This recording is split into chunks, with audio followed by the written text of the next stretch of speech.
Accessible tourism is about giving people with disabilities the same joy of travel and experiences that someone without a disability has. Whether it be a neurological or a physical disability, everyone should be able to have a break.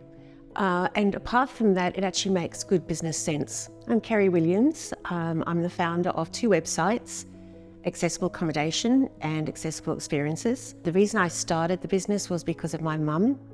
On multiple travel trips, we always had to find accommodation, and in particular was accessible, and we had enormous difficulty with it. The catalyst being in Tasmania, where I thought I'd asked all the right questions about mum being able to get in the shower, and we only got there to find that the shower was not accessible. And I just thought that that is not good enough. It has to change, and so I set about doing something about it. 19% of Australians have a disability, and 25% of Australians are retirees. As they age, their need for accessibility grows. So before you know it, you've got almost half of the Australian population needing some form of accessibility at some time in their lives. Also, if a family member or a group member travelling has a disability, the primary decision will be finding their accommodation first. So by harnessing accessible tourism, you're not only helping people with disabilities have a great stay, but you're also attracting a larger audience of groups and family members. It can be surprisingly simple to do, and you don't have to do it all at once.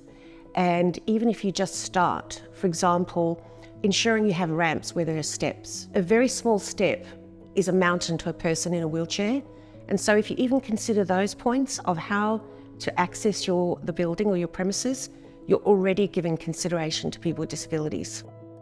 My mantra is that accessibility can be beautiful as well as accessible. There are many ways to achieve that. Nowadays, there are grab rails, for example, in beautiful brushed copper, gold, black.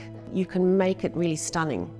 And it does not need to remind a guest that they are in a hospital environment.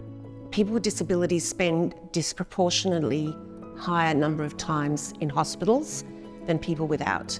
The last thing they want is to feel like they're in a sterile hospital environment. For a business who wants to start, I've got a couple of tips. The first is that a person with a disability simply wants accurate information so that they can determine whether a place or venue suits their mobility needs. The second thing I discovered is that businesses are often too fearful to say they're accessible or even promote themselves on their websites as accessible, for fear that they might not be good enough and for fear they might have a bad review. It's often a misperception. When I have a look at their premises, I'm surprised that in most cases they can, and only minor modifications are needed.